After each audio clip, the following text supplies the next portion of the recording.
So this is the Redmi Turbo 4 Pro. At first sight, everyone will be asking, is it an iPhone 16? Yeah, I kind of had the same question in my head when I first got my hands on it. Anyway, there are three highlights on this phone. First, the design, then the Snapdragon 8S Gen 4, and the massive 7550 mAh battery. Now, this phone could be a Poco phone in the future, but if you want it right now, you can buy it from Geekwills with a very friendly starting price, and there's a Harry Potter edition of it, links down below.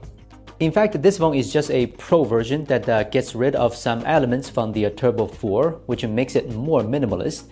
The back panel, they call it soft matte glass, is indeed very fine and smooth, and it does not show fingerprints that easily. It is completely flat, and the frame extends a little bit to the back panel, so the feel in hand is very good.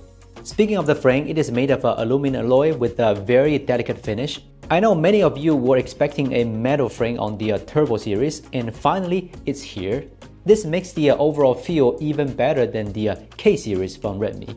Lastly, like the special white version of the Turbo 4, the ring lights around the cameras are kept to be used as notifications. You can customize the color and brightness of it, a good design to have. At the front, the screen is also flat, 1.5K 3200 nits peak brightness at a 25% window, along with some other features. The lower bezel is 0.4mm thicker than the upper bezel, and honestly, I can't really tell the difference, even after looking at it for a long time. The phone is 6.83 inches, meaning a Pro Max size, not iPhone 16 like now, huh? So overall, it has a better design than you would expect, and certainly worth the price tag so far. Of course, the performance is the main thing when you look at the Turbo series.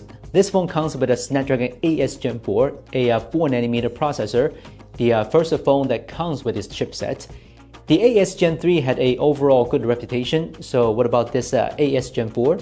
With when Genshin backed on it, the frame rate was maintained at 60 FPS for the first 15 minutes, then it dropped to 50 FPS in the last minutes, and the average power consumption is 6.3 watts. This performance is not the best, but since it's close to the 8 Gen 3, it meets the expectation. And right after the test, the temperature of the phone front and back got to 49 degrees Celsius, which is a figure that my hands can't stand anymore. What do you think about the performance? Let us know in the comment down below. For gaming, of course, there's the wired boost mode for it, along with some gamer exclusive features. Then the battery size is 7550 mAh, bigger than the Turbo 4. Here's a table for comparison with other phones released recently. So as you can see, the regular phone battery capacity has stepped to 7000 plus mAh level, and this Turbo 4 Pro is taking the lead right now. It is safe to say, without any real power use, it can last for 2 days without any problem.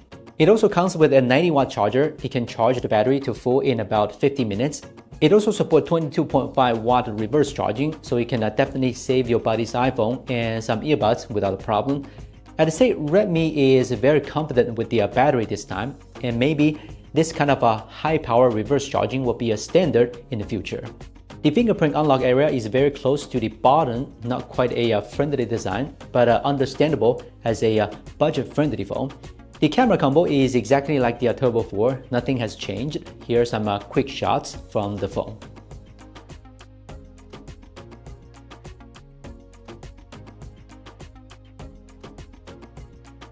The HyperOS 2 on this phone feels very smooth, and the animation is very well designed. So overall, the Redmi Turbo 4 Pro is a phone that has a redefined design with a flat screen and a back panel, aluminum frame. You would love to see these. And then it comes with an 8S Gen 4 processor and a massive 7550 mAh battery, which will make day-to-day use and gaming a lot better. Still, the camera performance is average, but with this kind of price, it's already leading the competition. Again, if you want to buy this phone, don't forget to get it from Geekwills. And we're from Gizmochina. See you next time.